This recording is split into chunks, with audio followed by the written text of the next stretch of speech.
Good morning guys! Good morning sa aking mga kasari. Ayan, habang nagkakape tayo, mayroon tayong ginagawa yan.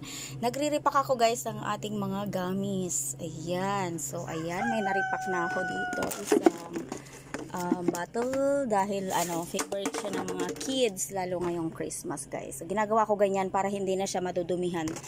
Kasi minsan yung mga bata gusto nito, gusto nun. So, hinahawakan nila. So, ayan guys, i-mini tour ko lang kayo sa aking mini sari-sari store. Ayan, medyo nakapagbili-bili na ako ng mga items for Christmas, alak, at saka mga soft drinks, Red Horse dyan.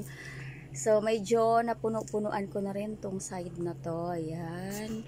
Yung ating mga chichirya. Ayan, medyo okay na dyan sa baba.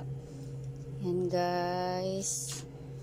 So, ayan, medyo okay na siya. Yung ating mga cold drinks, puno na din. So, Merry Christmas sa lahat in advance.